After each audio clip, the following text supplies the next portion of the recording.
time to get this moving. We're on today to have Caleb Keith here again.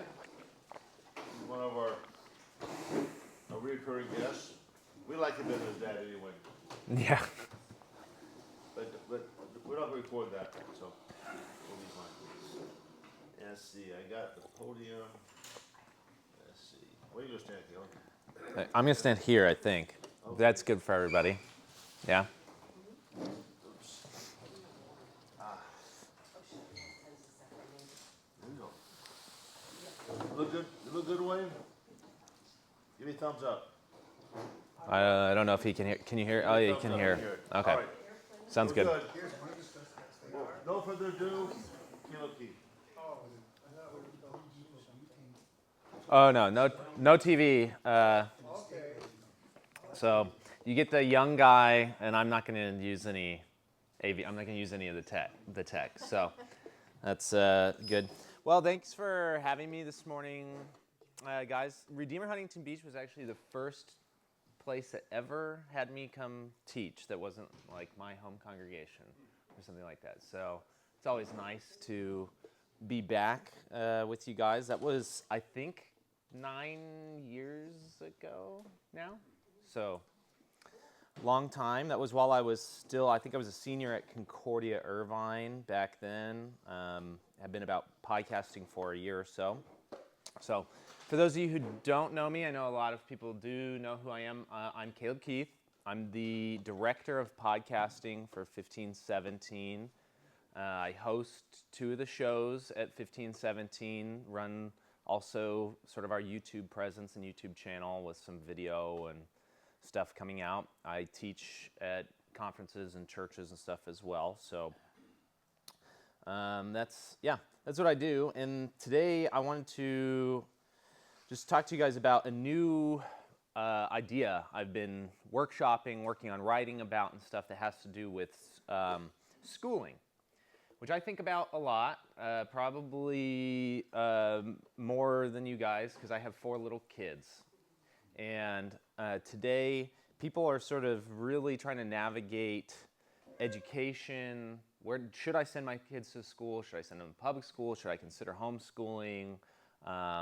Is private school even worth it anymore, or are they just homeschool, or are they just public schools where I feel like my kids are safer and things like that?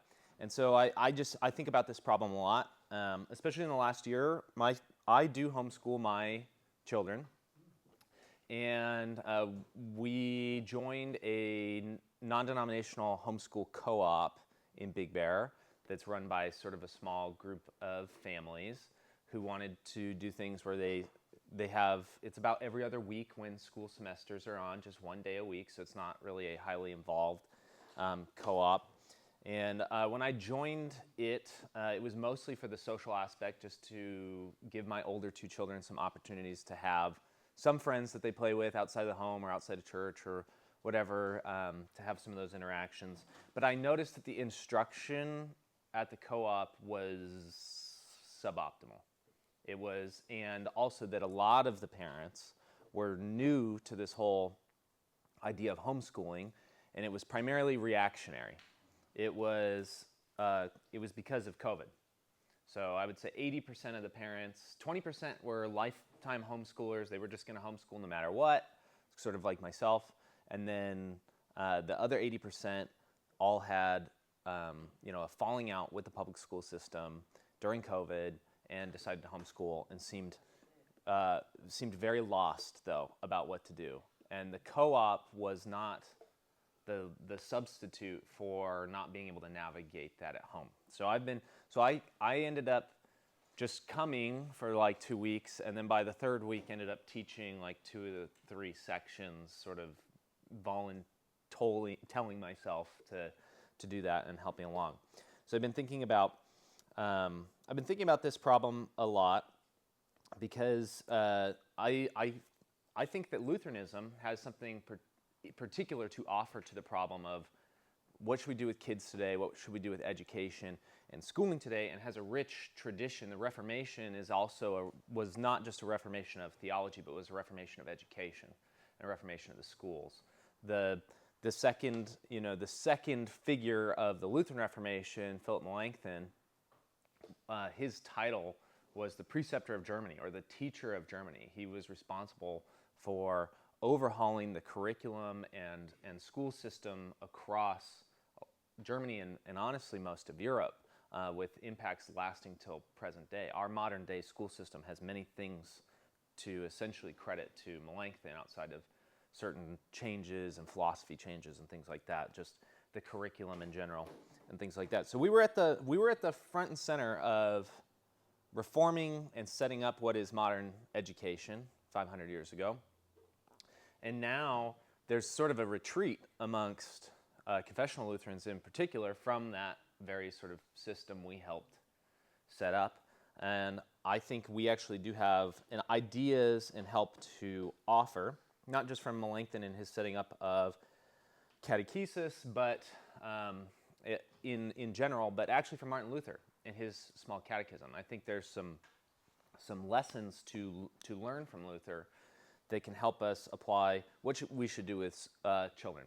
Now, I'm hoping that this can actually be relevant to people who don't have school-age children still as well, because children is sort of a corporate societal issue on the whole.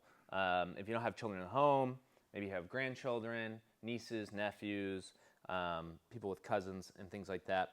And these people need help, and they need external encouragement or conversation for the most part, because again, when it comes to this, people feel like they have sort of one or two options. They just have to do what everybody else is doing, and they really don't want their kids to be weird or abnormal or something like that. And there are some serious concerns about that. There's right now sort of a rising concerns about smartphone and social media usage in children and the harmful effects of that. And a lot of parents desire not to allow their kids to, for instance, have smartphones or social media, but then feel or cave to pressures of teenagers who are truly, in some ways, suffering under not having those things. So they suffer, certainly, by having them, but there are ways in which you're just totally excluded from social norms by not doing that. And so people need communities of families, for instance, who they say tech exit.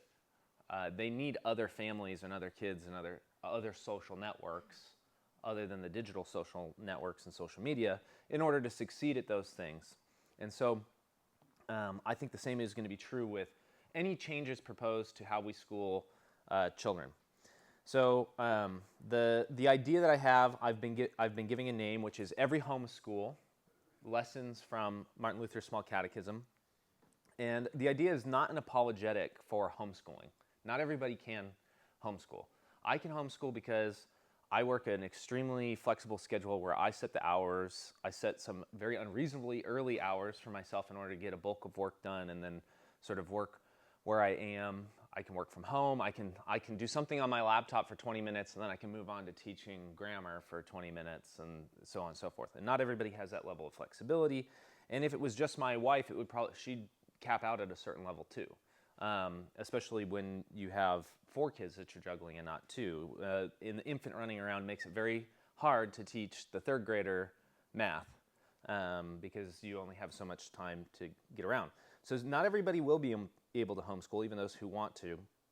But I think there are lessons from the Small Catechism that say that even when you're using public schools or parochial schools and things like that, that the mindset that should be adopted or sort of the admonition that Christians have from Scripture, and I think that Luther teaches in the Small Catechism, is that whether you like it or not, every home is a school and every parent is a teacher.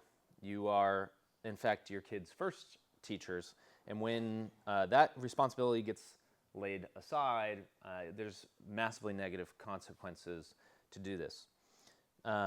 So the relation to the Small Catechism starts with the history of why the Catechism came to existence at all, which Luther is not the first person to form a catechism. It was an ancient catechetical sort of set of instructions from the early church forward that included the parts that make up the principal parts of Luther's catechism.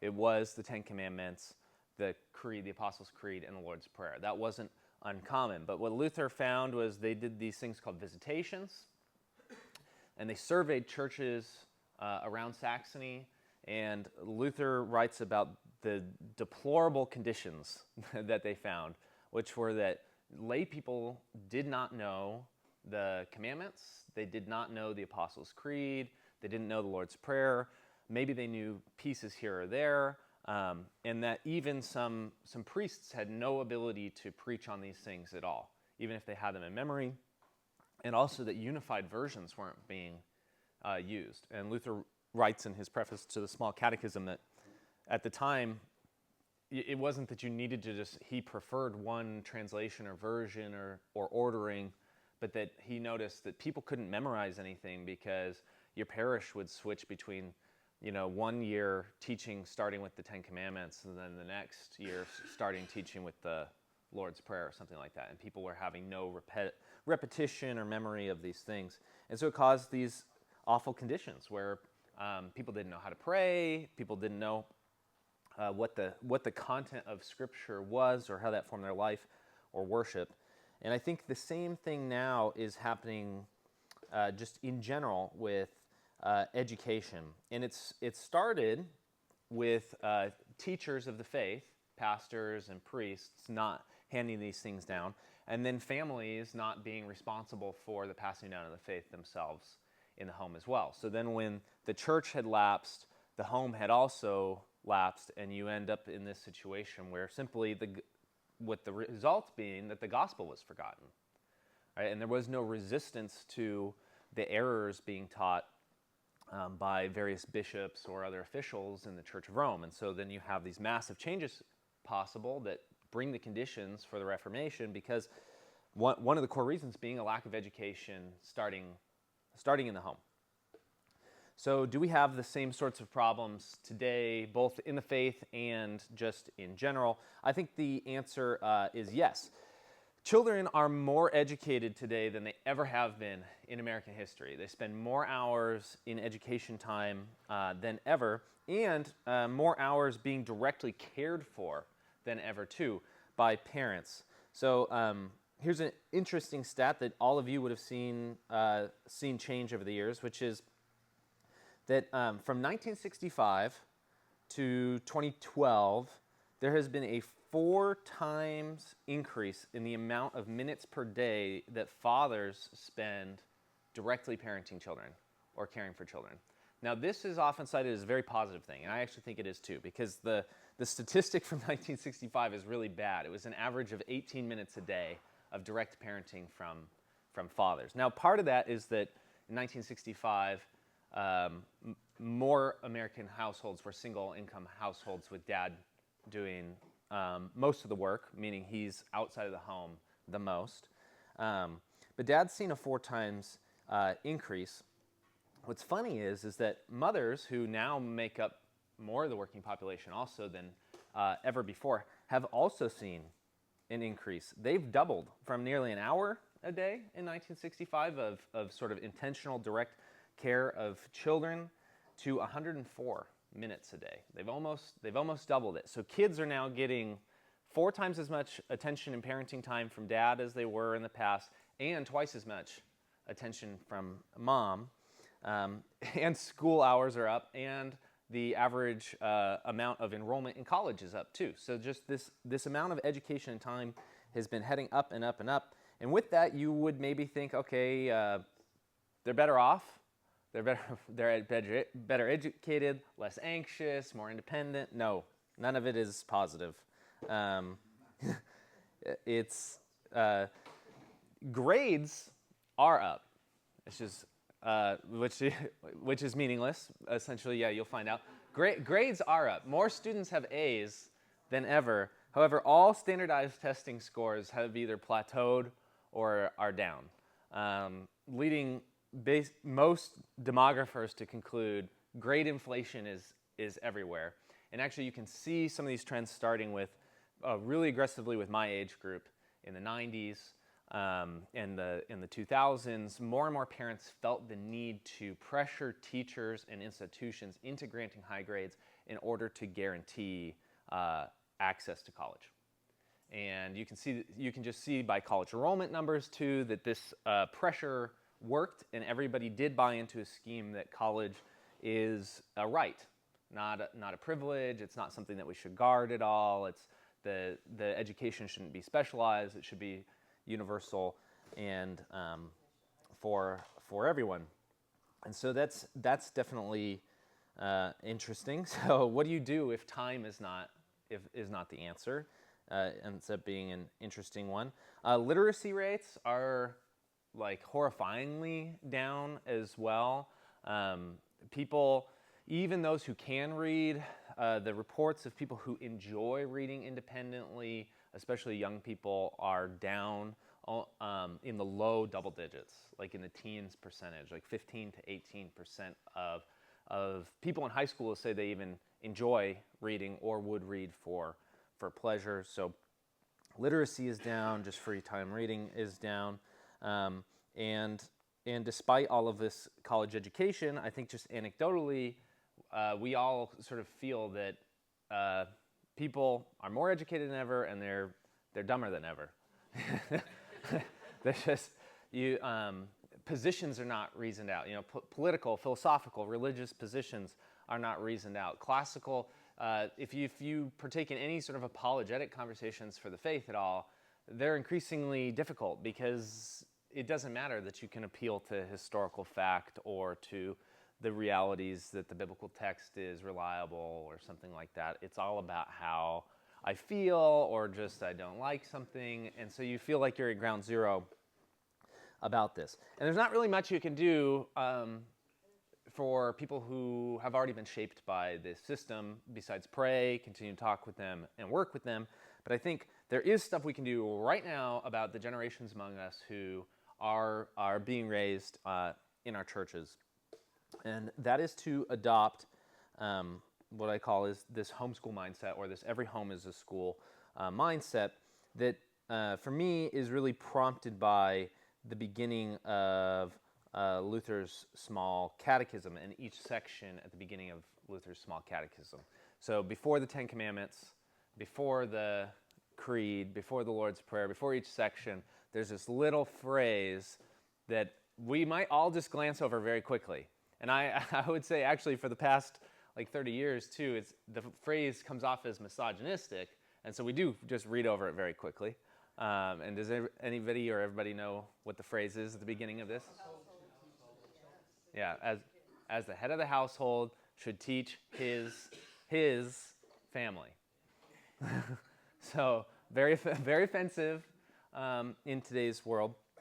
But Luther knew something that that demographers have just now figured out 500 years later, which is that not only do you need parental involvement in the education of children to be successful, since the 70s, actually, the National Center for Education Statistics has noted that you need, quote, family involvement, and that students with involved families do well. However, it wasn't until the 90s that anybody asked the question, does family mean dad at all, either? For the most part, school demographics information was just focusing on mom's involvement because it was assumed that's the only person who really could or would be involved with the education children.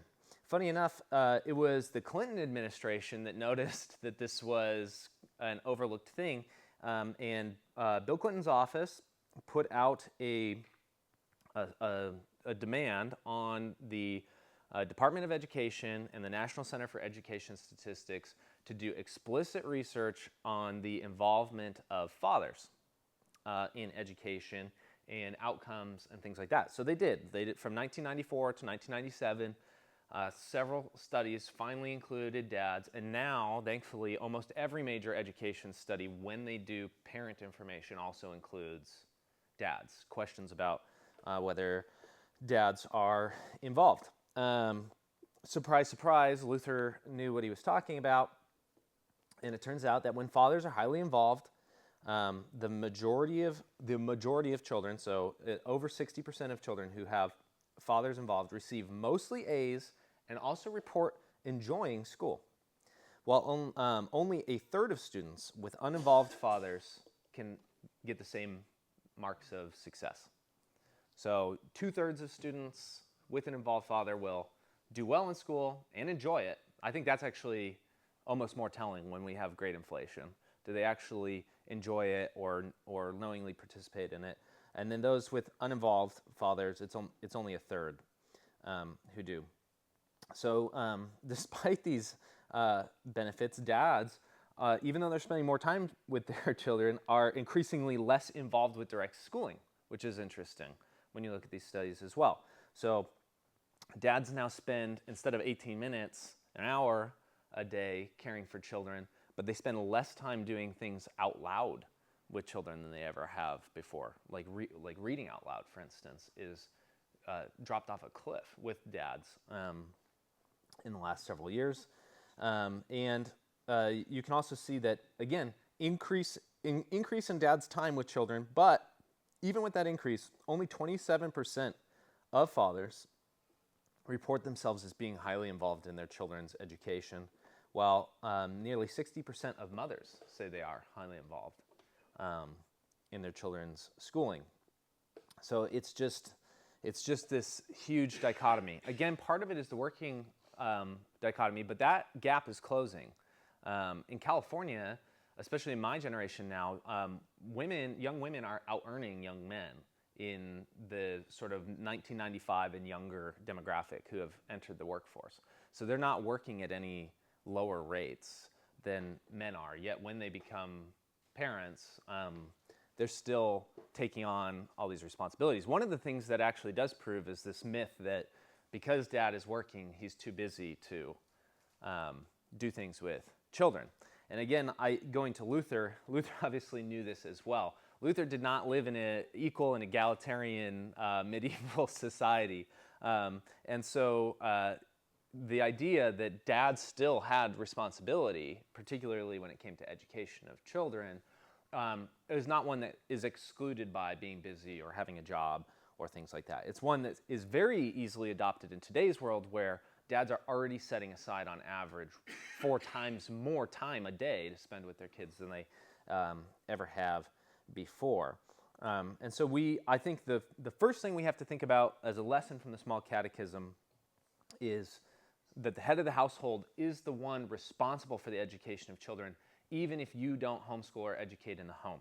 And so what does being responsible for the education of children look like? How can you model that after what it means to learn the Small Catechism then, and sort of then can the church support that vision? What can the church do to support that vision? So here is what I think the breakdown of the Small Catechism is, or teaching the Small Catechism is, and how you get a head of a household involved.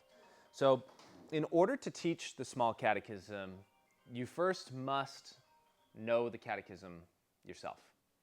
Right? So when we talk about catechesis today in the church, for the most part, we're focusing on children. And in fact, we have for a long time, because of this tradition that Luther has given us, that the Small Catechism be taught to children.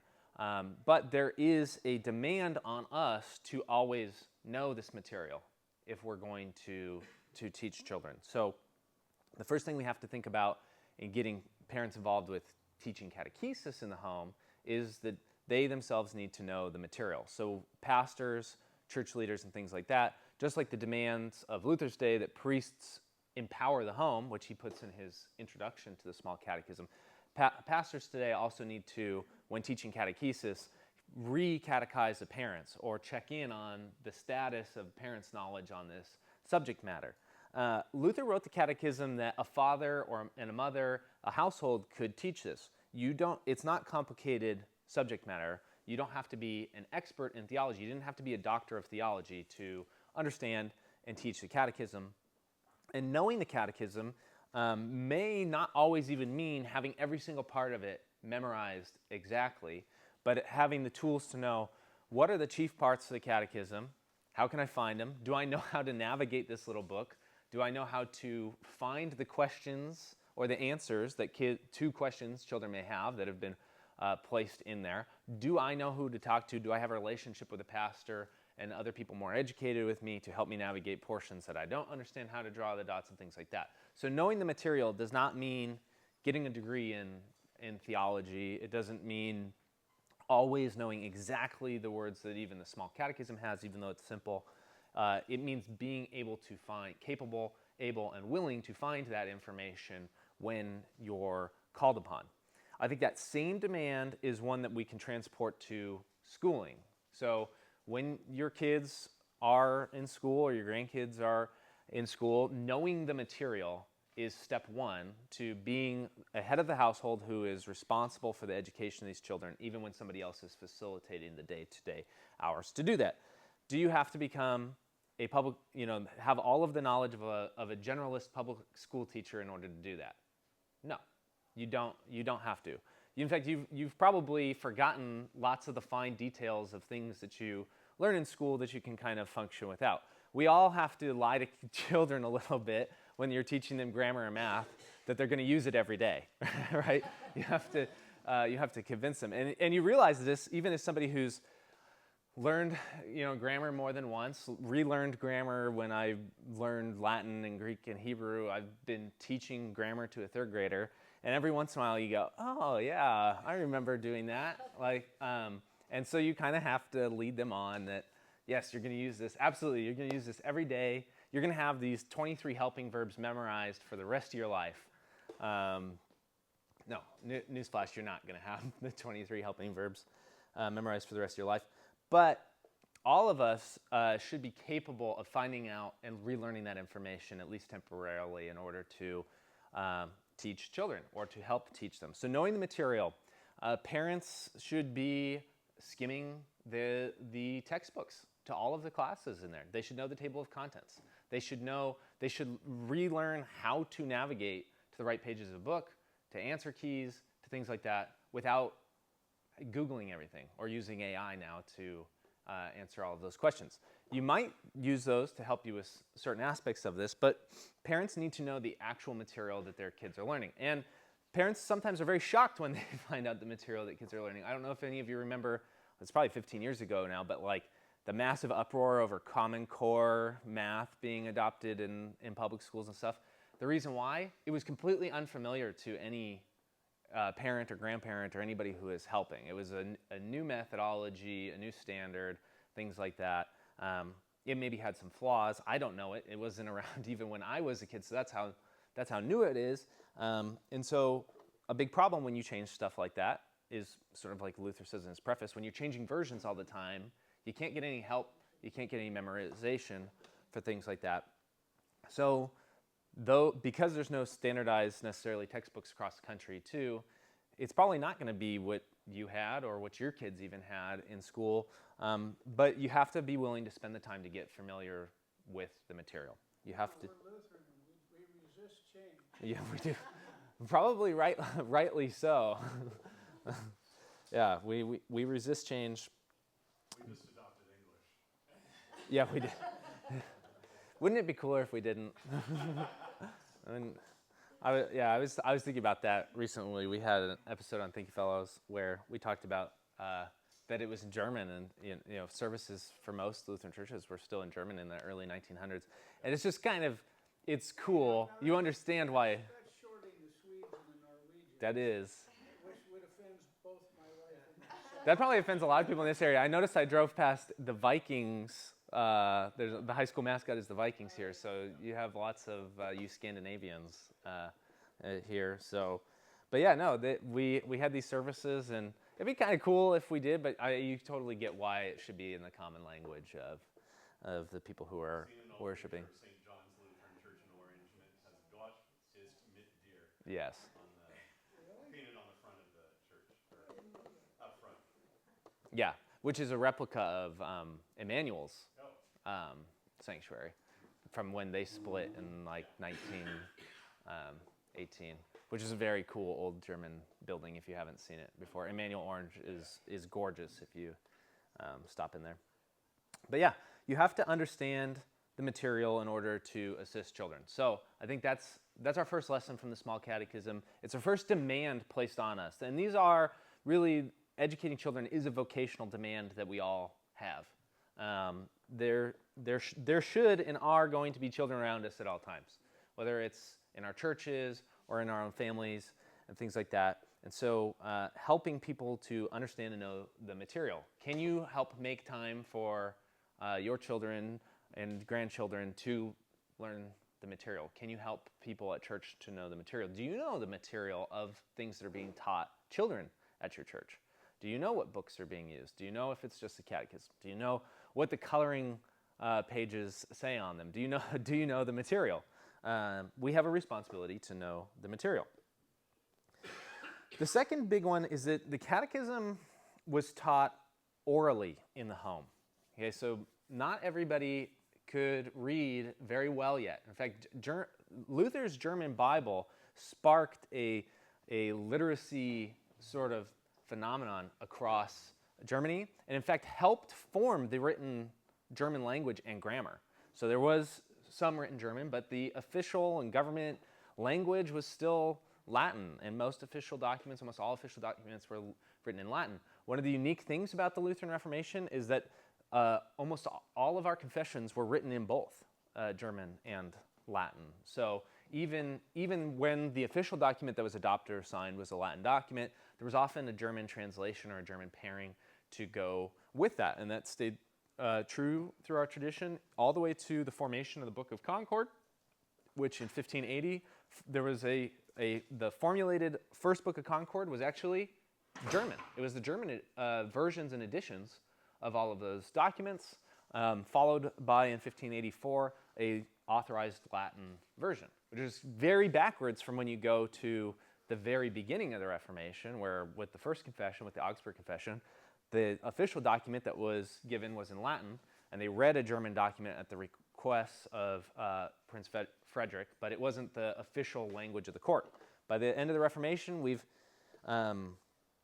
made this change, and part of that is what Luther did, which was to bring speaking the material of the faith in the home in the people's language, in German, so that German was now an in-use theological language. So we too need to speak openly in the home about educational matters and about this life and world. When we are teaching the catechism, the methodology, we have them, I'm sure some of you have them. We have them as little books, right? But the methodology of learning the catechism is not sitting quietly and reading the catechism.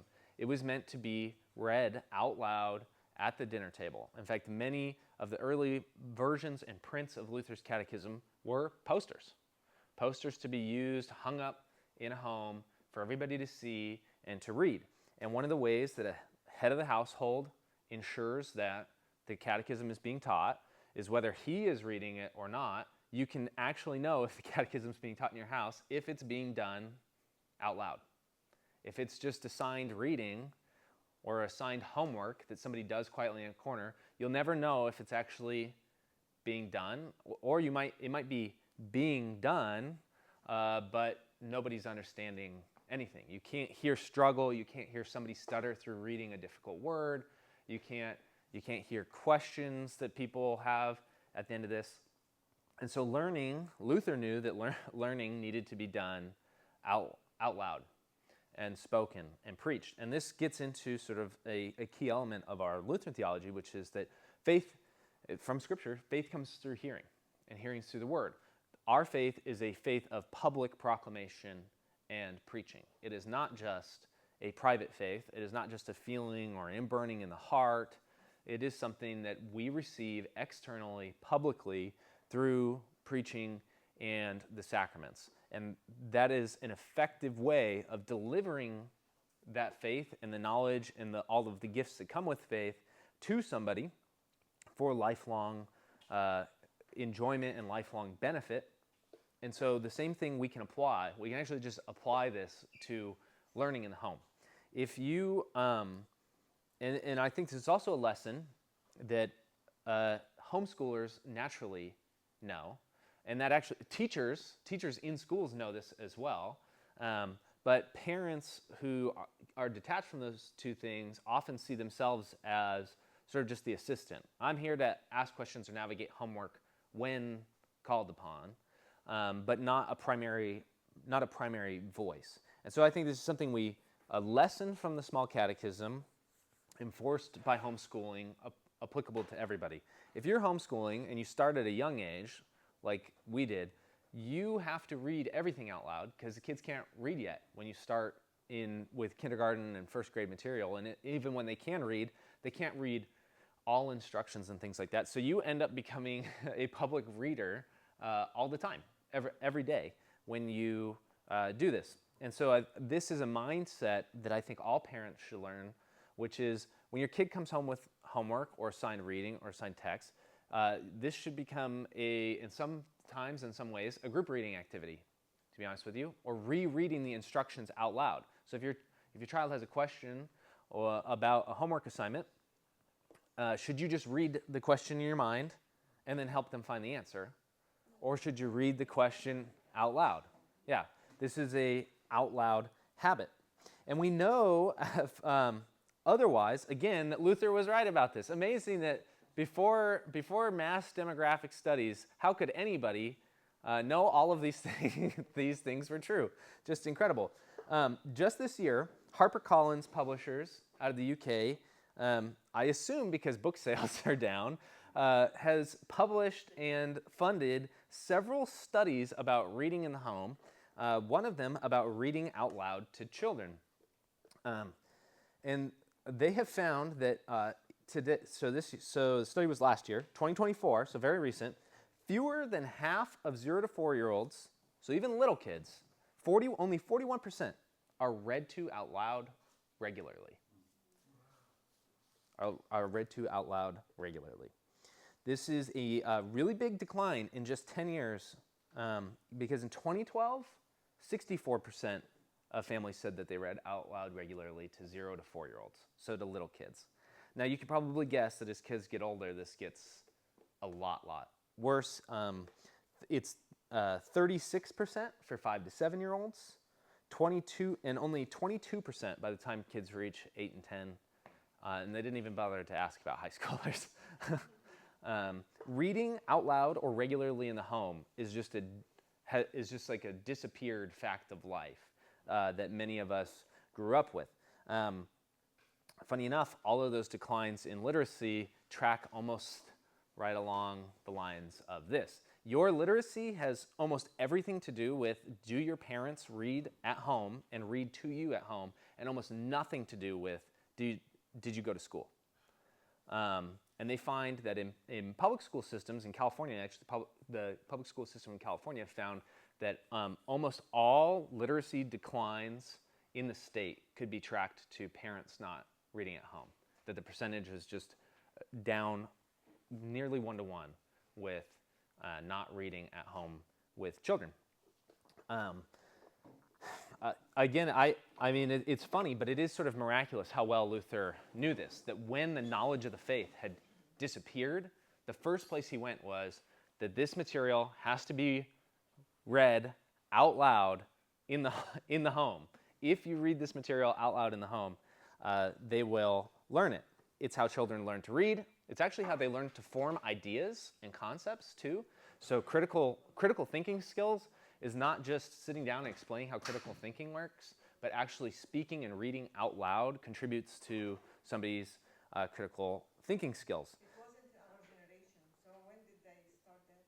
You said 2012? This first one was from 2012. If you go into this National Center for Education Statistics, which has been keeping statistics since like the 60s, you can actually just see there were some really good upward trends in the 70s in education across the board in the United States, that then ever since the mid to late 70s has just been a steady decline. I think there's a lot of reasons for this. Technology always at the head of most of them, too. People spend more time than ever at home with their kids, but the face-to-face time is more face-in-screen time that gets counted as that. Both parents' face in phone and child's face in tablet or television or whatever. And so people perceive spending much more time with their children while functionally spending less time because there's just no outward communication. There's no outward communication. This problem also grows with generations because if you weren't spoken to frequently in the house and spoken to directly or read to, what are the odds that you're going to feel comfortable doing the same for your kids? So if you've already grown up with this experience of reduced reading time or reduced conversation time in the home, that's probably going to double by the time you have kids because you're just not used to or comfortable doing it. So it's a thing we really have to recapture. I actually think it's a thing we have to recapture as well with catechesis. One of the saddest things about Lutheranism is that we have like a huge drop-off of keeping young people in Lutheranism. We do better than a lot of churches and actually just do our children end up generically checking, yes, I'm a believer in something or a Christian. We do pretty okay on that front, but we do very badly on keeping kids when they become young adults choosing to stay Lutheran. I think part of this is that we've lost this household component to catechesis. For a long time, it became basically the sole responsibility of pastors to catechize. And I'm not saying those pastors did a bad job. There's, some did, some didn't. But they needed the reinforcement that the buy-in to those ideas was at home. Part of this is the buy-in that the people you trust, whether you sort of tangibly realize you trust them or not, even while you're actively rebelling them, the people you trust and who actually form your worldview, do they buy into the idea, or are they just, forcing me down the pipeline of a system?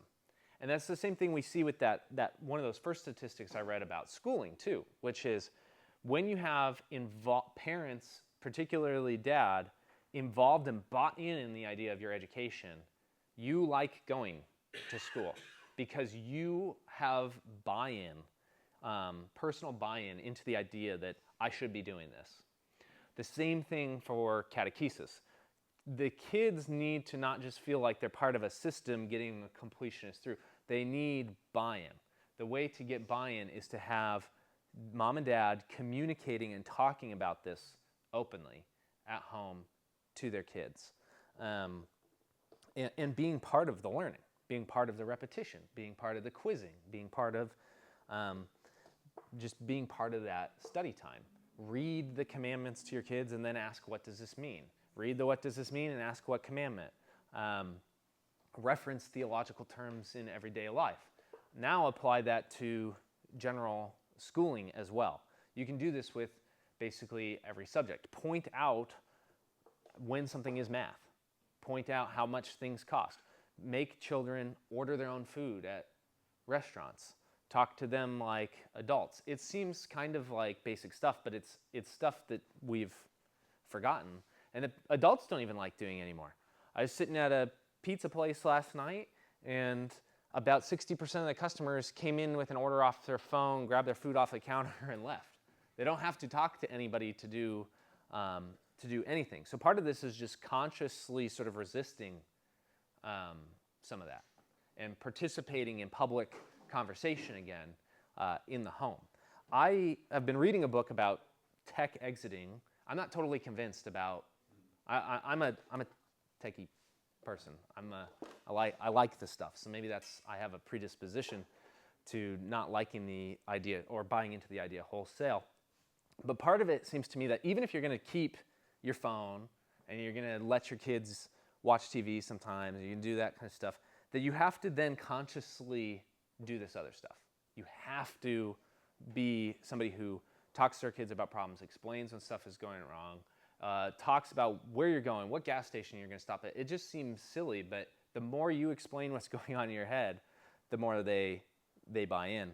The same thing is just true with school. It's an attitude that has to get adopted. This is an attitude that gets heaved on to people who opt in or find themselves homeschooling that all parents could benefit from. If you send your kids to a school, a preschool, Sunday school, buying into this idea is extremely important.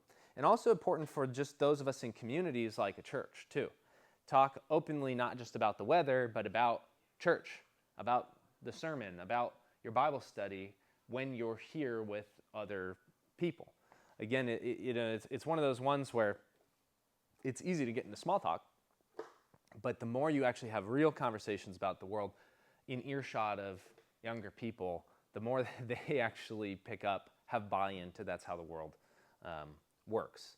And it works alongside things we know are true from Scripture. So Scripture doesn't say, teach your kids mathematics by reading the questions out loud. But again, it does say that faith comes through hearing, or the whole tradition is a preaching external tradition. Jesus, everywhere he went, preached and taught publicly to large crowds, speaking. We get earshot of public conversations that the disciples are caught having all the time, even bad ones that Jesus overhears and has to correct. They're walking to Jerusalem and they're arguing about who's going to be first in the kingdom of heaven. The same sort of stuff here. We see that this is a pattern for learning and reasoning through these types of important issues, and it's one that we need to intentionally readopt. The next thing I have outlined is that the head of the household, and I think this is one of the lessons, actually, my dad's been here a couple times, right? You guys have, yes. I know. Okay, so his book, Being Dad, Father as a Picture of God's Grace. I think this is where that component fits in for me. And this is in parents taking charge of the distinctions between study time, reading time, educational time, and the boundaries and stops to that too. Because one of the other things that's important is knowing when to close the homework, or say it's enough, or you're going to do it tomorrow, or no, we're just going on this family camping trip, or whatever it is. And so, but part of this is that heads of the household need to feel like they are the ones in charge of the education. Not the teacher at school, not the school district, not whoever it is, but that you have to believe that that child belongs to you and their education belongs to you, which means you can say when enough is enough. Now, there's some limits to this, right? You can obviously get truancy officers called to you on your homes and things like that.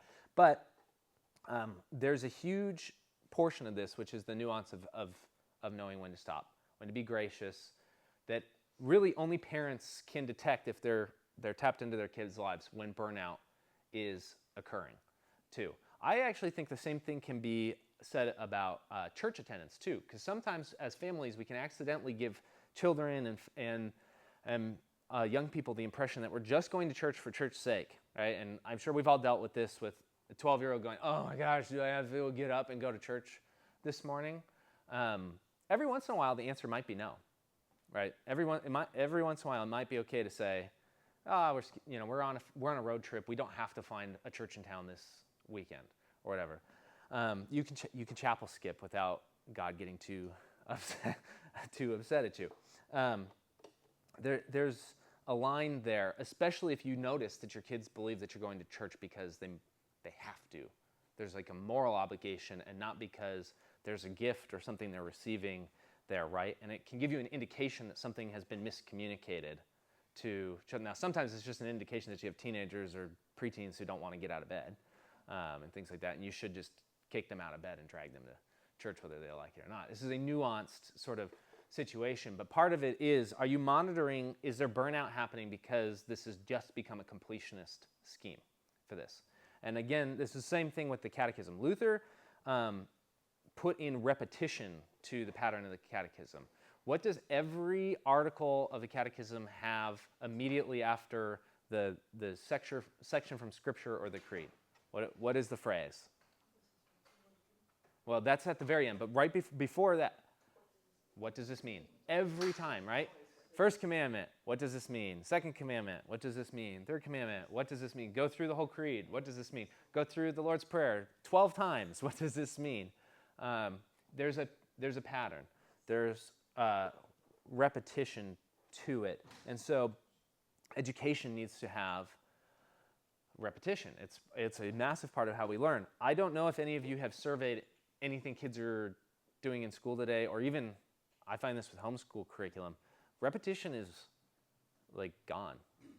Repetition and pattern and things like that are just kind of falling by the wayside. Even I've noticed that with like really highly recommended homeschool curriculums, written often by Christians for Christian parents doing this.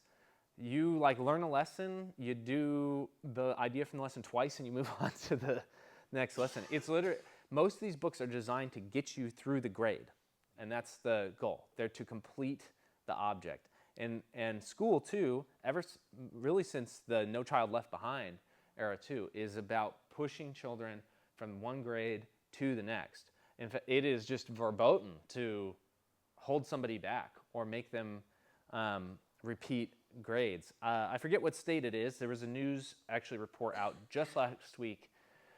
I think it was somewhere in the South that has adopted a policy that if children can't pass a certain level of reading literacy by 4th grade, they will continue to repeat that grade every year until they pass it. Highly controversial, is massive success. It is a massive success. It turns out it really doesn't matter if you graduate high school at 19 or if you graduate college 3 years later. It really doesn't matter. And to kids and to young people, it feels like precious time that is slipping away.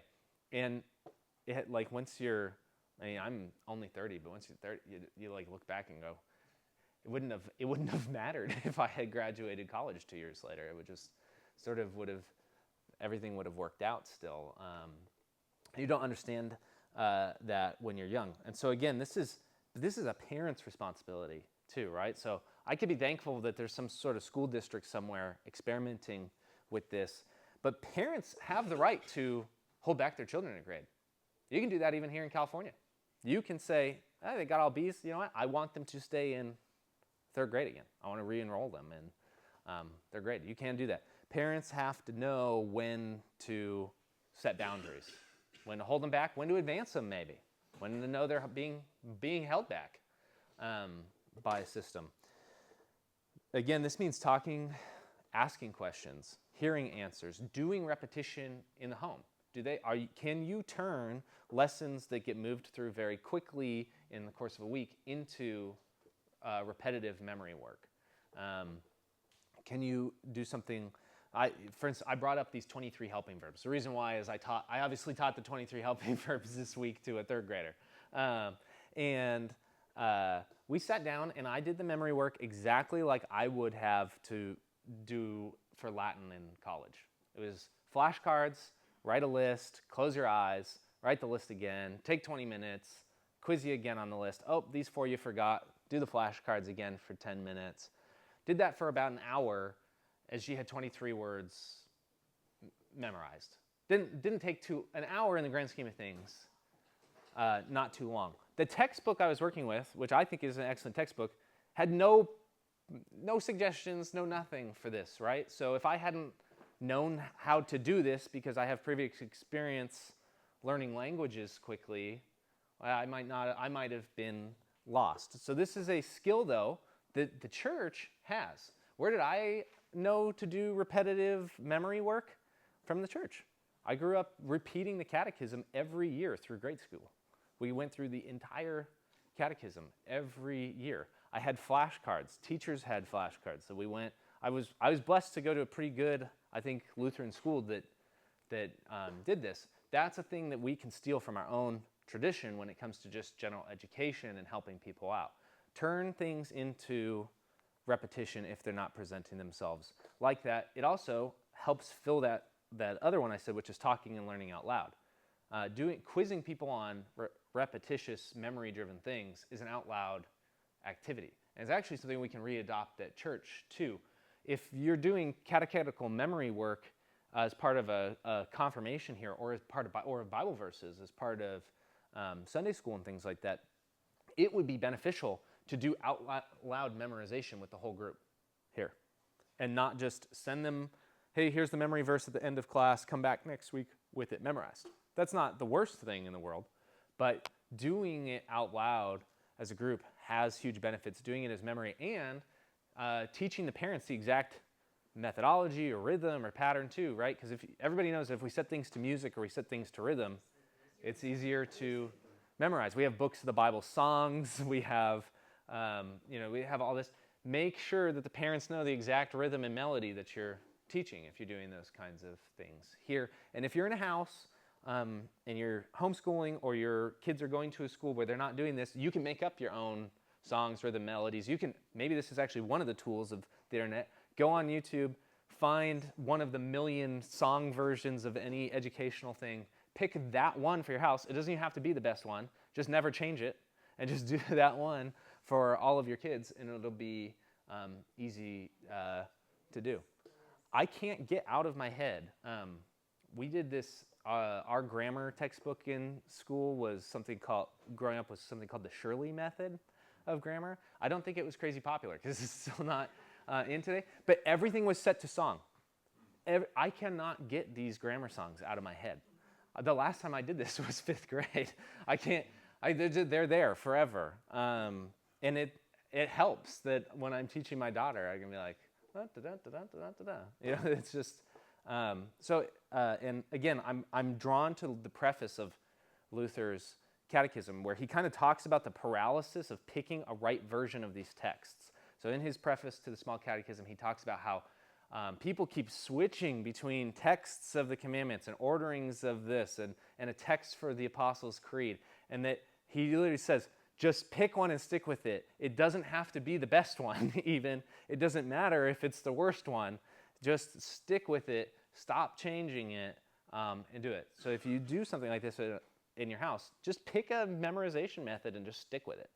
Pick a song and just stick with it. Don't change it between kids. And if you're doing it at Sunday school, teach the same, books of the Bible song in 3rd grade that you do in 5th grade. Make sure your teachers and your volunteers are not changing the song or whatever that is, or the text and things like that. It's also a good argument too for why churches should very slowly do versions of these things too, right? So why we should have a hymnal for as long as possible without changing it, even if it's not ideal or something like that, or even if there's something missing from it that we would like, or same for versions of the Bible, right? We sort of, as a church body, mostly moved to ESV. It's not the most flowy version, and you hear people sort of, hey, should we change it? I kind of go with Luther here. It might not, you can always be in search of a best version or a best thing. You're going to have to stick with it, at least for the generation that you started this with. If you started this with people my generation, you got to stick with it at least through their thing. And the same goes for the Catechism or anything else you do. And then the last one is the public life of sort of prayer and conversation is just, I want to reinforce this out loud sort of thing, that prayer, especially in the home, should be less of a private activity and should still be a corporate activity. And I think a dichotomy can arise where we go, hey, my corporate worship needs are taken care of at church already. So when I'm at home, I pray outside of maybe dinner prayers or whatever. I pray privately, or I read scripture by myself, or I'm part of this study where I go in my office or I do this thing and I'm part of this one. It's I think the home is actually that place where the corporate element is really needed. So the life of the catechism is the life of the head of the household being aware and responsible for it being done.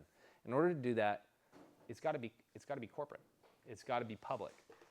Your prayers at home should be public. Maybe not all of them have to be, but they should be. If you're reading scripture or studying at home, it should be public. If you care about politics, it should be public in your home.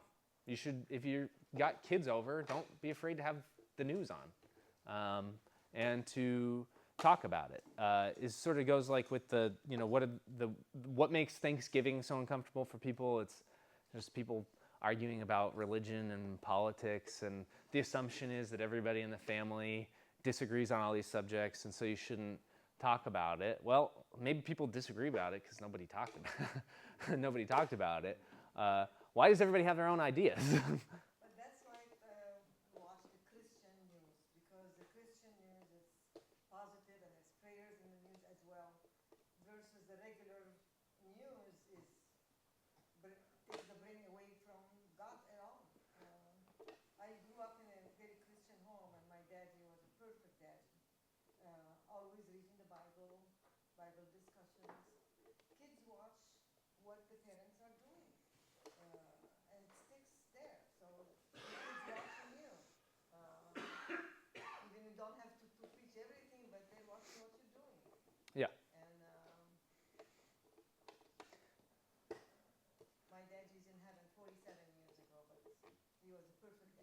Yeah.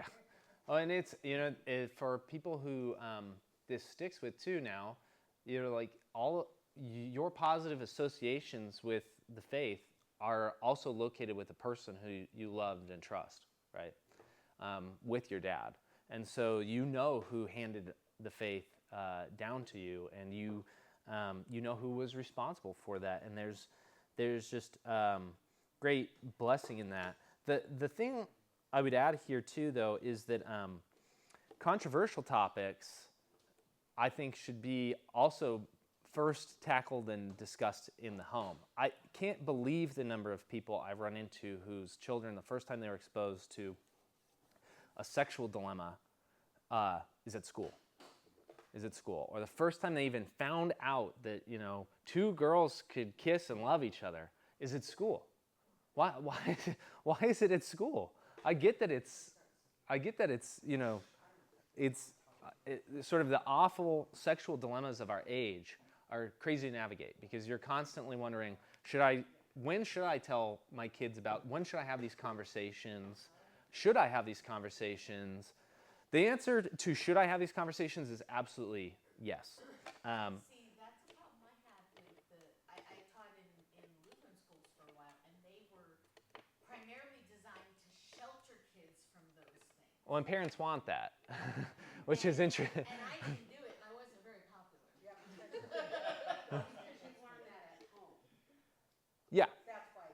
But they're not. Well, do you keep kids in a bubble, or do you inoculate? Yeah, it's hard with both and I think there's certain things you want to just protect from in one sense. Like, for instance, I think, there's a certain level of innocence you want to maintain, and there's certain things I don't want schools teaching, right? That it becomes a universal space because we assume that we do everything to the lowest common denominator, right? So sex education works like this, right? I think this should probably just not be in schools. It's in schools because we assume that the lowest common denominator is there's always going to be this group of kids whose parents don't explain to them that they could get pregnant or a horrible life-altering disease, and so it is the public's responsibility to do this. That lowest common denominator always then ends up stepping on the freedom, the rights, the faith and individuality of the other groups who aren't in the lowest common denominator. At the same time, also believing that you can shelter from all knowledge of how evil this gross world is just silly. Especially if your kids go to a school, any school, a Lutheran school, another type of private school, a public school, or have any access to the internet for even 5 minutes. This is like the idea that internet blockers and anything like that work. They just don't. And they know how to use the technology better than you. In this one book I'm reading is a great example of this, which was this mom set up porn blockers on her household internet. And her 13-year-old son was accessing porn, you guessed it, through the porn blocker app on the phone. Why? Because the porn blocker could only block it on known web browsers. Safari, Chrome, Firefox, whatever, known web browsers. What did the porn blocker app have in it? It had a help button that launched a web browser. That's not a known web browser. It took you to the help page on their website. From there, he could type in the URL and get to the thing. Probably gave them a list of where to go, too. The FAQ probably had a list of all the most dangerous websites, to go to. Who says kids are dumb? They can be highly motivated to. That's why this whole thing about trying to keep phones out of school is a joke. Yeah, And I'm like, and when they bring a second one, turn in the one that they don't care if you have, and keep the other one. yeah, they go to the gas station, buy a $15 disposable one, turn it in at the beginning of class. You're right. No, there will always be a way to get around the rules. So how do you get any compliance with this at all when you know that there's always a way around it? It's the buy-in. It's the buy-in. It's that they also believe that there's some sort of grave harm or danger there. The same thing goes for these things. When I've been doing a project, 1517 got a grant to produce materials sort of as part of this, it's called this Gen Z initiative, which has to do with the generation right below me not having great church attendance at all. Basically, the worst of any generation for their age, and especially as they get older, not coming back. So it was very, very usual and normal for people of all generations between 18 and 24 to just kind of stop going to church for the most part. And then by like 26 to 28, the vast majority returned, usually because they had kids, a job, and were thinking about buying their first house. And life was stable, and when life was stable, they fell back into the patterns that life previously had. That's not happening with Gen Z, and it mostly didn't happen with millennials either. So the question is why? Well, a lot of it has to do with they have this massively delayed adolescence. So like nobody's having kids until they're 32. That it's, and now the pattern of life has been for so long not doing that, even if you grew up going to church, that it sort of doesn't matter. One of the studies that really I found interesting was that over 30% of people who say they are Christians in those younger generations just don't go to church and have no intention on going to church, yet they just call themselves Christians. So there's something, I think, about this pattern that is missing, and it's part of this is this delay and everything. But you just have to be willing to talk about this stuff at home. You have to be willing to even do it early. I mean, I've been teaching the Catechism to my kids. Guess which one? What was the first commandment that actually had a question asked to me? Would you guess? Thou shalt not commit adultery. What is that? Now I'm navigating this with a 7-year-old, right? But the answer is you just have to answer the question. You just have to tell them what adultery is. You have to tell them that hopefully it's the opposite of what your mother and I's life looks like, right? And the same thing goes for some of these other things. I do not want, the first time my kids find out about gay and lesbian relationships to be outside of my home. I just don't. I want to control the narrative around that event, right?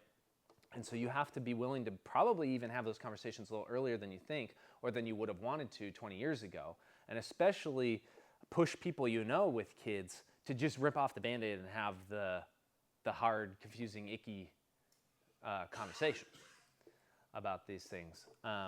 You should be the first exposure to as much information as you can. Same thing too. You should be the first person to ask your kids a political question, not a school teacher. Most people will say that the first time they thought about politics was some sort of history or literature teacher in college or high school. That should not be the case. You should be like asking them who they want to vote for when they're 11, as dumb as that may sound, or if they've even thought about it before. Any of these hard topics should be there, and for most of us, the faith ends up as one of those siloed topics as well, with sometimes the assumption being that because we go to church, that one's checked off. That one, it's just, it's taken care of. But are you actually intentionally talking about anything difficult about that conversation at all at home? Have you ever talked about why you go to this church and not that one? Or if you have a family member in a different denomination, why they are? Or for us, the first time those conversations happened are because we joined this homeschool co-op at another church. There's a non-denominational homeschool co-op, and a couple of the chapels knocked the wind out of me so badly that you have to have these sort of immediate conversations about these differences. I can just say I've also seen other parents there who I know disagree with content of something that was taught, who then just It's just chapel. You know, assuming that the work of their church, just going to church on Sunday, will correct any errors they hear the person teach there. And then you also have to explain to your kids, and it's just that there's a reason we keep going to this, even though I think what they teach is wrong. You then explain the cost-benefit analysis you're doing in your own head to the kids. It might be over their head. It probably is over, especially my 7-year-old son's head. He doesn't care about this at all. But you explain that cost-benefit analysis his entire life every time this conversation comes up. And if you're consistent, and it's the same way, they'll have reinforcement of those ideas and hopefully buy-in to that idea. I see hands.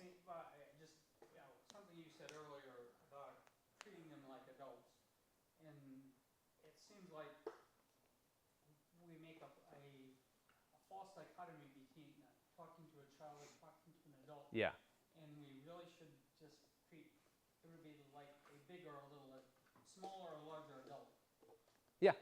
And actually, the thing is, like, if there are problems you see with adults today that you interact with, you should be talking about those problems or doing what you would like them to do instead. So if you have this problem that I have, which is everywhere I go, cashiers do not look me in the eye or talk to me like a person anymore. You know, it's just like the customer service interactions are wild. I feel like an old person. I'm like, what? It feels like I want to go back to the 60s that I was never there for, when customer service people actually smiled and asked you how your day was and asked you if you found everything in the store. You should make your kids do that stuff then. If you notice that there's this thing that's driving you wild out in society that adults don't do anymore, well, you can't fix all those adults' behaviors, but you sure as heck can know that that's exactly how your kids and grandkids are going to end up if somebody doesn't do the opposite. To them. You can model it for them, and you can talk to them about it, and you can literally do like what my dad does when we're out there, and then just rant in the car about how nobody cares about anything anymore. And then the kids have to go, "Pappy, what do you mean? You know, what do you?" Yeah, and it's just sort of it's important to take these ideas that are in your head that you're having all the time and have them out loud as much as possible. It is a spiritual battle. We are in a spiritual battle. More than 30 plus years ago, I was living in Los Angeles, church on the Way Center, Mando Valley, big church, and nobody talked about gay and lesbian those days. And this young fellow, blonde, in his 20s, on the stage in front of 200 people, talking about how God delivered him from the gay spirit and his ministry in Hollywood to deliver men from that spirit. And he was collecting clothing for men. It is a spiritual battle. And we had a potluck in somebody's house and nice, normal people. And the guy is telling me that God delivered him from the gay spirit, and he kicked out the guy from his house. And he looked normal, his parents looked normal, and his sister, and he said, my sister is lesbian, and she looks normal to me. So your memory goes back when I see all this media and all this stuff. So we need to teach the children everywhere and in all age groups how to pray together. Prayer is their weapon. All of us, as a sick person, it's constant prayer with the Lord, and how to teach the children that's their defense from the enemy's attack. We are in spiritual battle against our nation. Yeah, and that I think too, in addition to prayer, that there's an external component to it as well, so that it's not just wrestling with it in their heart and their mind, but with people too when this happens. And we have to reinforce definitions. Like on this one of the things you hear is like, I just don't understand why you object to people loving each other. Well, when you hear that from somebody who you know was raised in church, you know that you can actually identify a defect about some portion of how we spoke or educated in our church or in our own homes, which was we obviously missed the mark on defining love. We just didn't define this close enough. Our definition was way too close to secular definition. And so then you can identify something that we made a mistake on. I think corporately Christianity made a huge mistake on this. You can actually see on a lot of these topics how various sort of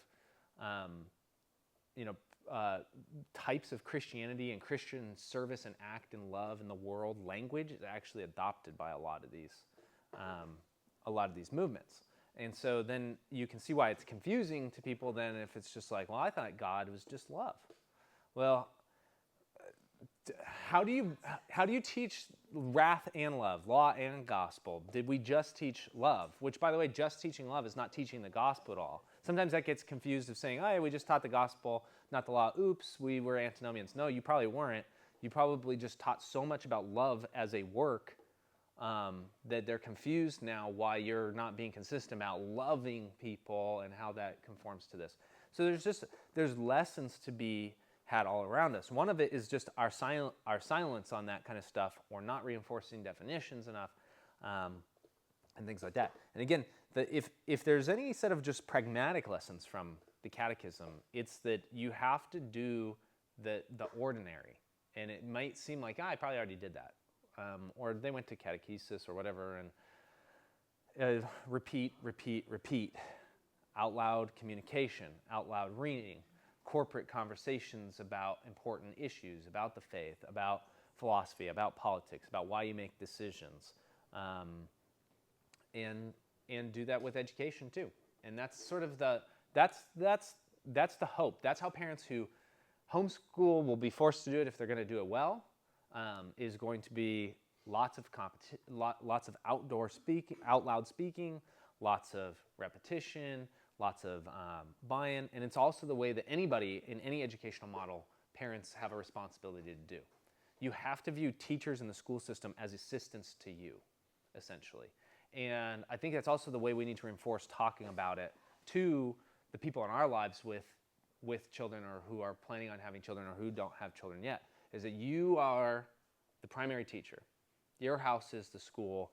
Your school teachers are assistants to you, to be leveraged for you and the way that you see this fit. You have to take the responsibility. And if you need help with that, it's about finding the resources that can help that. And there's just like an abundant amount of these when it comes to education, but also it should be our churches. A model off how were you taught the Catechism, model off how were you taught what the content of Scripture is. Our church understands this. We come to church every week, and it's the same service every week. It's confession and absolution, it's the same prayers, it's the same creeds, it's the same words of institution, it's the same benediction at the end of every service. We understand the importance of repetition, and that you could come do something 52 weeks a year for your entire life, and it's not boring or meaningless because you heard it before or did it before. The same thing is true with education. It does not have to be novel every time for children. And also, children don't need children's materials. They really don't need novel children's materials. You can just teach kids Scripture. You can just teach kids the Small Catechism. You can just teach kids literature and math and history. You don't have to put it in a coloring book. You don't have to make it a comic strip. Those things are the supplement, not the education. And then you'll hear things like their educational materials. The same thing comes with the technology. One of the harmful things about why parents feel good about giving their kids iPads is they'll say, well, I have educational apps on there. No, it's entertainment. It's novel. The same thing in Sunday school. If Sunday school is mostly coloring pages with a Bible verse to the top, it was mostly entertainment.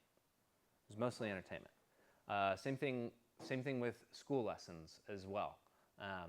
If it's mostly activities, it's entertainment. And we have completely fooled ourselves into, they need this. They can't pay attention. They can't learn. They need tactile. They need that. No, they don't need any of it. They need repetition and the words, and they need it from people that they trust. And if that should be their parents first, and then their trust for their teachers really should be very Fourth Commandment style, because their parents have entrusted them to that teacher, right? That you should communicate that you've done that intentionally, that you know who they are, that you're tapped into this, that you can have a conversation with them, that all this stuff, so that your kids trust their other authorities because they trust you. And so that's really, I don't know, that's the goal. Any questions? Any more comments before I'm? You put your kids in a private Catholic or Christian school, it's worth every dollar. Being a single mom, taking care of my mom more than 35 years, I kept my son in Christian schools all along. The year I put him in a public school, I said, you're going back to Christian school. I went and bought the biggest 10 commandment I found in the store, put it in the middle of the living room. It did the job. You walk around looking at it, the biggest 10 commandment, $45. That's what the church used to sell those 10 commandments. Yeah, as a, in Lutheran school, grade school back in the 50s, it was phonics. Yeah. And to this day, I still use it. Yeah. The way it was taught. And, you know, learn your multiplication tables. And we had 3 grades in a classroom, believe it or not. Yeah. 2 rows. Yeah. And they could teach all 3 grades. Yeah. Crazy. And you actually would listen to the 4th grade class, and you'd pick up on the 4th grade class. Mhm. You know, so you get it like an advanced education. Yes. Yeah. Well, and Lutheran schools are not the be-all and end-all of that either. No. I mean, I taught at one for quite a while, and trust me, a lot of the parents were not there because they cared 2 whits about their students' faith.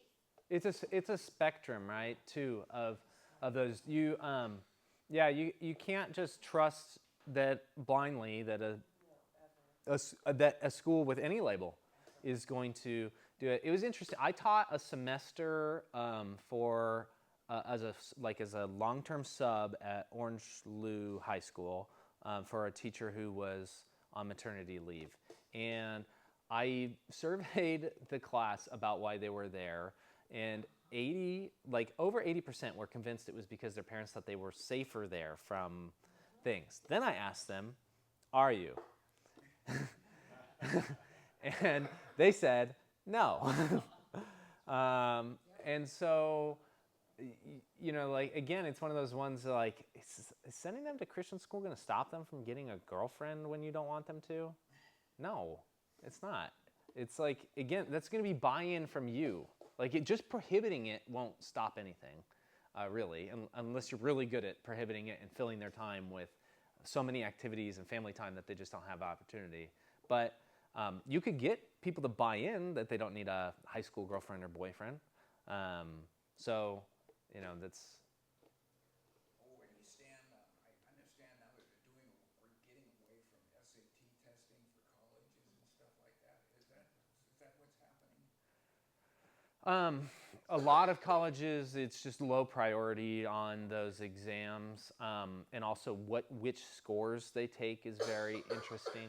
Even when I went to Irvine, it was part of entrance, but it was always funny to me which scores mattered, which was... Well, like when I took the SAT, it was right. It was one of the biggest things colleges consider. Yeah. Look at your number. I mean, The California schools do not require it. Yeah, I would. Yeah, to get in. I mean, certain elite schools, they're still going to filter for that. Although there's, you know, with the DEI stuff, who knows? Yeah, it's now perceived as being racially biased. oh, okay. But even when schools take it, and it's sort of like they'll take almost any score. Again, the ones they take, like Concordia Irvine didn't at the time that I was there count your writing score, which was, I mean, for me, it was the highest score I had was in the writing section. And so I'm like, what do you mean it doesn't? You don't care about the writing section? I put my whole heart into that. So It was a big test to take back in my time. I mean, that determined whether you got in college or not. yeah, it does not anymore. I mean, it just doesn't. College me now. Yeah, That's the other thing. yeah, true. I understand. Yeah. But, and I would say the We actually help people to a standard quality rather than numbers and quantity. yeah, the degrees become essential in many ways, because even though college degrees are just not very impressive anymore, for the most part, like I would say mine's, They're the new high school diploma. yeah, mine's not. I wish mine was more impressive, but I know who was. I did not go to my graduation because I was so upset by the end with there's students every day I was in class walking down hallways chanting D's get degrees, not C's, not B's, D's get degrees. And I knew full well all of them were going to walk while I was trying like very hard. I had a kid already. I was taking max overload.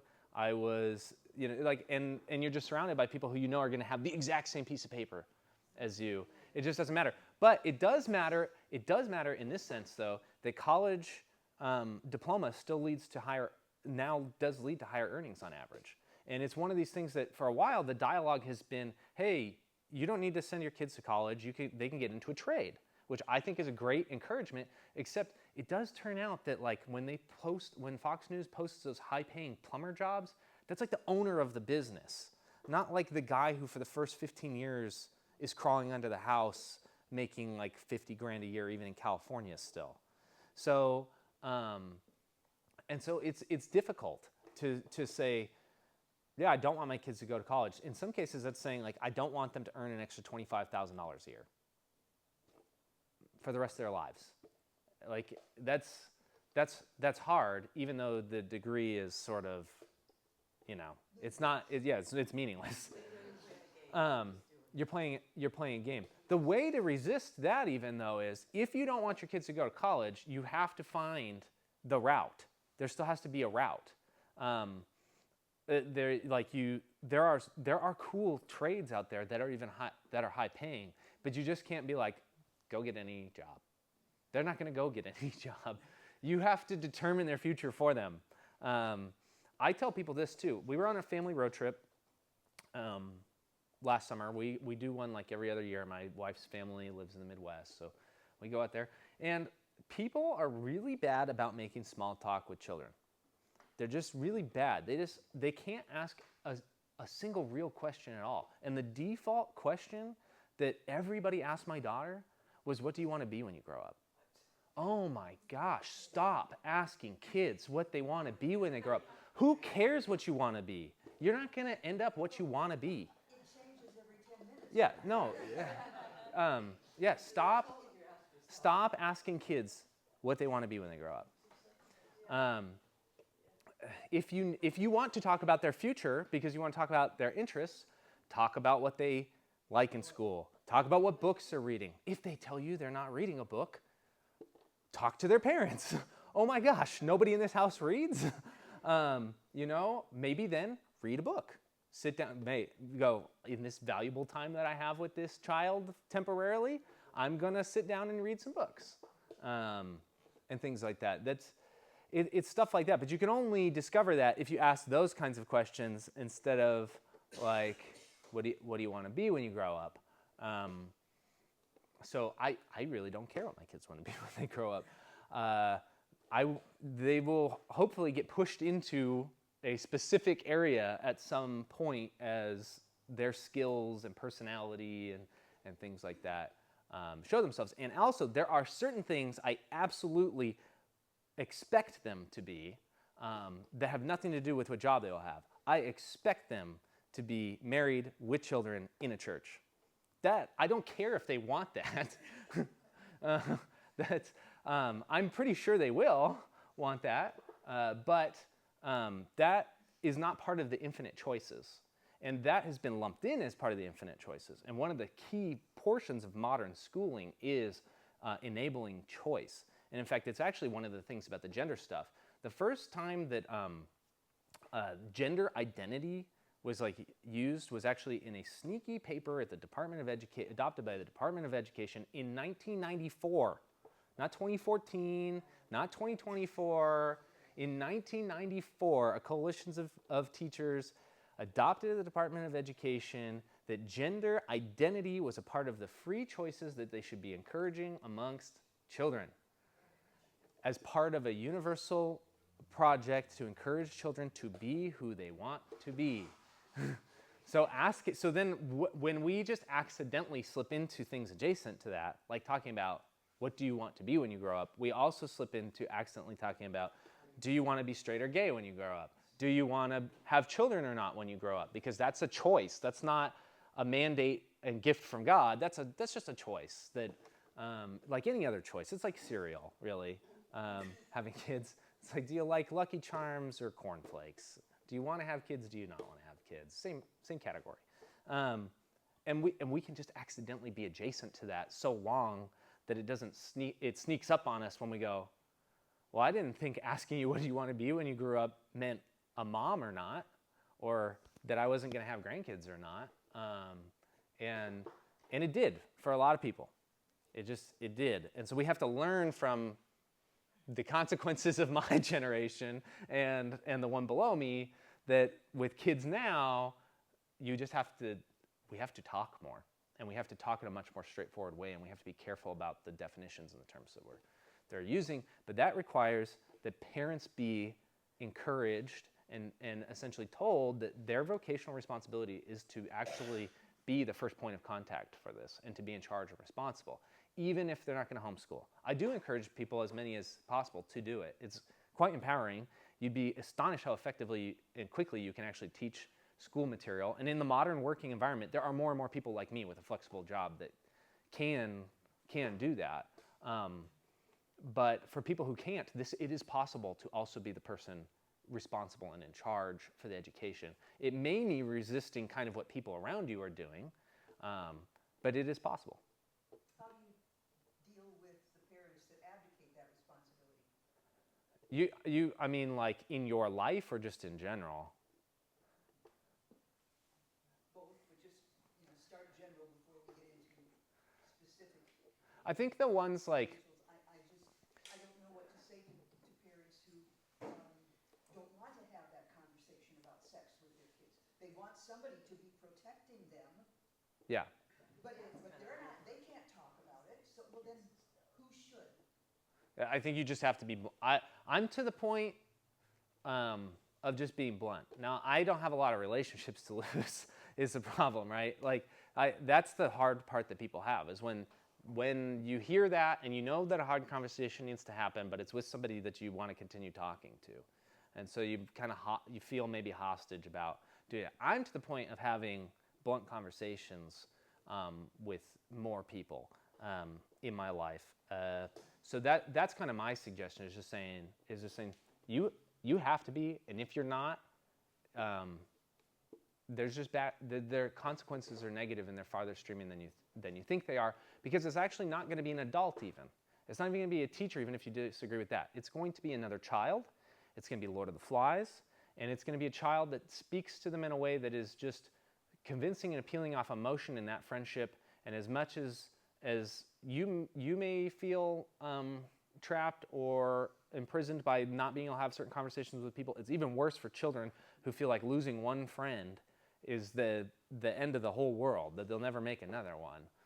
And so it will be another child who does that, or a peer. And then it'll be really hard, because it ends up me and my kind against the parents, right? And it just is sort of that circle. So I think that's the warning. It's not, even the public school would be in some ways better than the kids teaching each other this, but the kids teach each other this stuff before even the school system has a chance to. So you're just going to have to do it.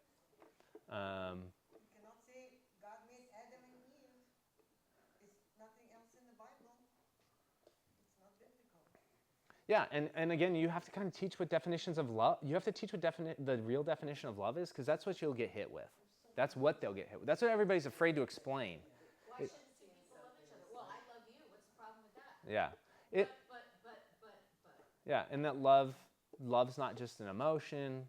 Love has obligations, order, that you love your children different than you love your next door neighbor, different than you love your dog, different than that there's all sorts of things. So you have to find out what the hard part of that conversation is going to be. I think for most people it's going to be that love definition.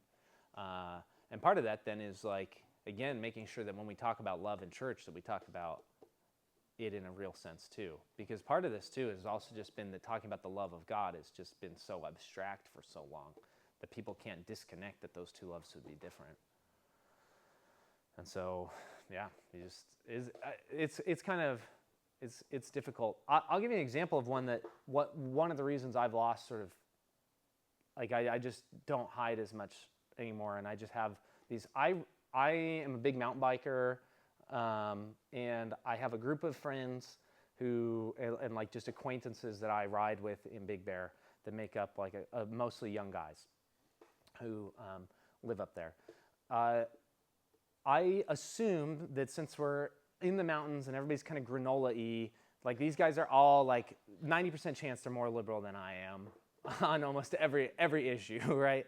So, you know, just for a while it's like, I just want to get along and ride my bike, so you just don't talk about anything important. You just talk about bike stuff and stuff like that. Well, last year I had planned a ski trip to Mammoth with my kids, booked the Airbnb, had the whole thing planned out, and then like 4 days before I go, some friend emails me and is like, have fun with Gay Ski Week. And I was like, have fun with what? And he forwards me an Instagram reel that next week is Gay Ski Week at Mammoth.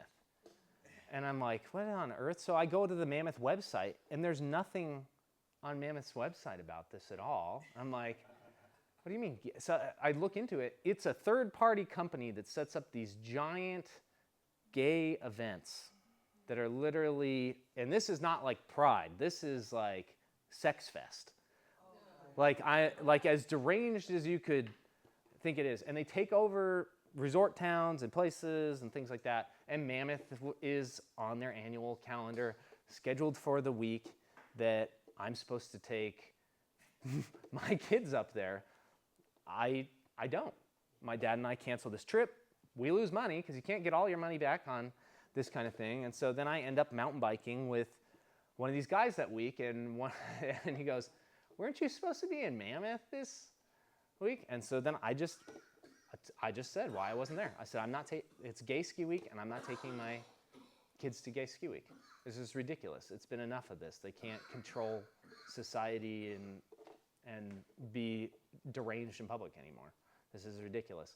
And lo and behold, boy, had he been keeping the same opinions to himself for the last 2 years also. And so I just didn't care anymore. I didn't care if saying I won't take my kids to a Gay Ski Week was going to lose me a mountain biking friend anymore. And part of that is just moving to be willing to do that. And I think that's just part of this, is when we have those conversations, can you get to the point where, that person not wanting to hang out with you or talk to you about everything anymore might be worth just saying what's true.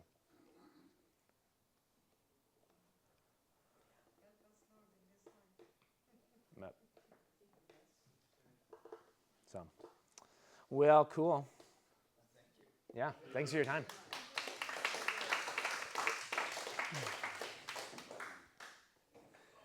Well, thank you all for coming. Unfortunately, next month we're going to cancel because we have my father's memorial service on the same day. But we will have somebody here